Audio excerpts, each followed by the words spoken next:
বিজনীত দৃষ্টিহীন শিল্পীৰ সংগ্ৰাম লোকগীত গাই জীৱন নিৰ্বাহ লুকুৰু বৰ্মনৰ চিৰং জিলাৰ বিজনীৰ শিলিখাগুৰি গাঁৱৰ নিবাসী লুকুৰু বৰ্মন নামৰ এজন দৃষ্টিহীন ব্যক্তিয়ে জীৱনৰ কঠিন সংগ্ৰামৰ মাজেৰে লোকগীত গাই জীৱন নিৰ্বাহ কৰি আহিছে।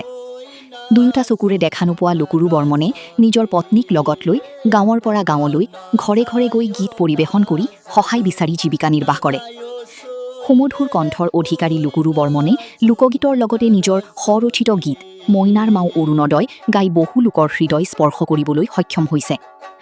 সংগীতৰ প্ৰতি গভীৰ অনুৰাগ আৰু প্ৰতিভা থাকিলেও আৰ্থিক অনাটনৰ বাবে তেওঁক ভিক্ষাৰ ওপৰত নিৰ্ভৰ কৰিবলগীয়া হৈছে। দৃষ্টিহীন এই দম্পতীৰ কোনো সন্তান নাই। জীৱনৰ বিভিন্ন প্ৰত্যাহ্বানৰ সন্মুখীন হৈও লুকুৰু বৰ্মনে সংগীতক সংগী কৰি আগবাঢ়ি গৈছে। লুকুৰু বৰ্মনে অসমৰ মুখ্যমন্ত্ৰী ডক্টৰ হিমন্ত বিশ্ব শৰ্মাক উদ্যমিতা আঁচনি প্ৰদানৰ বাবে ধন্যবাদ জ্ঞাপন কৰাৰ লগতে অভিযোগ কৰে যে বিগত কেইবামাহ ধৰি তেওঁ দিব্যাংগসকলৰ বাবে নিৰ্ধাৰিত বিভিন্ন আঁচনি আৰু সহায়ৰ সুবিধাৰ পৰা বঞ্চিত হৈ আছে। সেয়েহে দৃষ্টিহীন শিল্পীগৰাকীয়ে মুখ্যমন্ত্ৰীৰ ওচৰত সহায়ৰ হাত আগবঢ়াবৰ বাবে বিনম্ৰ আহ্বান জনাইছে।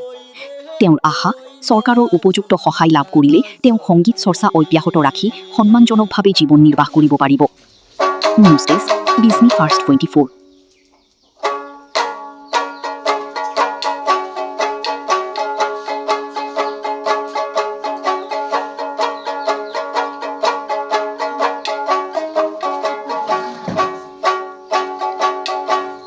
হেমন্ত ছাৰ আহিছে,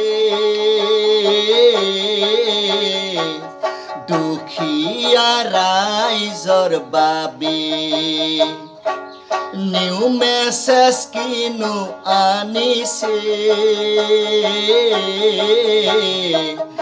অৰুণোদয় দিলে ঘৰে ঘৰে,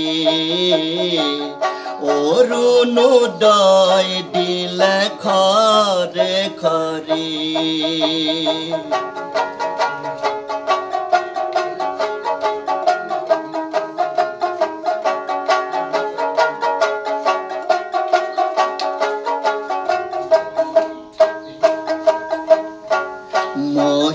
মহিলাসকলে অৰুণোদয় পালে, মুখৰ হাঁহি বিৰিঙি উঠিলে,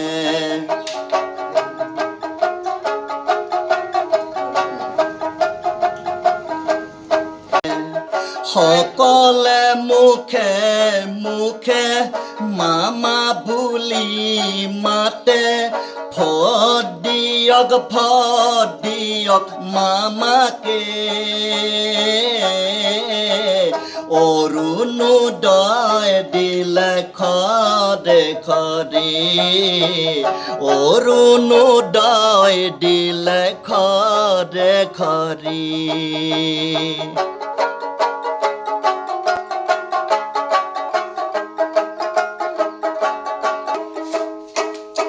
ষ্টাইল কৰি ওলাইছে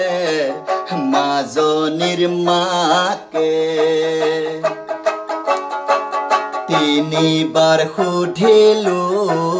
হেঁচি কথা ক'লে,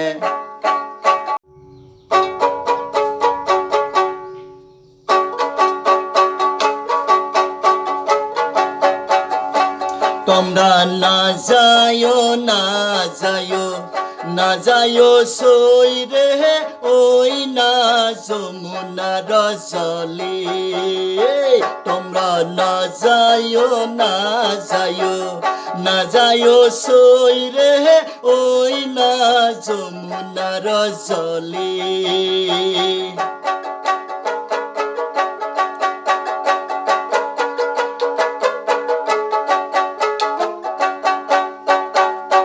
বারো মাসে তেরো ফুল ফুটে, বারো মাসে তেরো ফুল ফুটে, বছরে ফুটে ফুলা সই, বছরে ফুটে ফুলা সৈ নাযায় যমুনার জলে তোমরা নাযায় নাযায় সৈ রে ওই না যমুনার জলে তাৰমানে ছাৰ মই গান বাজনা কৰি থকাটো হৈছে আজি কিমান দিনৰ পৰা এইটো মনত নাই মানে ক'ব গ'লে সৰুৰে পৰা এনেকৈ মানে গাঁৱে গাঁৱে ঘূৰি কিনে এনেকৈ চলি আছোঁ ঘৰখন এনেকেই চলাওঁ আৰু এটা আপুনি অৰুণোদয় আঁচনিক লৈ এটা ধুনীয়া এটা গীত নিজে ৰচিছে হয় হয় এইটো মই নিজে ৰচিছোঁ আৰু তাৰ উপৰি আপুনি গানো ৰচে আৰু তাৰ উপৰি লোকগীত বৰগীতো গায় গাওঁ এনেকৈ মানে যিখিনি পাৰোঁ এনেকৈ গাওঁ আৰু মোৰতো আৰু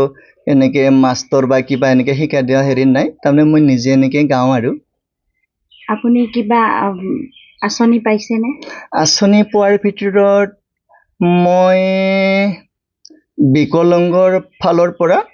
আগতে পাই আছিলোঁ কিবা 1250 নে কি এনেকৈ দি আছিলে সেইটো পাই আছিলোঁ এতিয়া কিবা বন্ধ হৈছে নে কি হৈছে এইটো নাজানো আজি বহুত দিনৰ পৰা পোৱা নাই ভালে কেইমাহ হৈ গ'ল পোৱা নাই এনেকৈ তাৰপিছত বলকৰ ছাৰে বৰ্মন ছাৰে কৈছিলে কাগজ মানে আধাৰ কাৰ্ড জমা লৈছিলে লোৱাৰ পিছত সি কৈছিলে তেওঁৱে কৈছিলে যে ইলেকশ্যন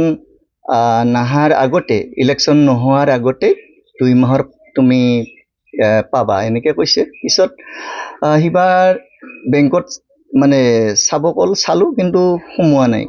তাৰপিছত ইলেকশ্যনটো এতিয়া গ'লেই এতিয়া বা কি হৈ আছে এতিয়া চোৱা নাই যেনিবা সোমাবনে নাই আৰু অৰুণোদয় মোৰ পৰিবাৰে যেনিবা পাইছে পাই আছে আৰু পাব চাগে 9000 পাইছে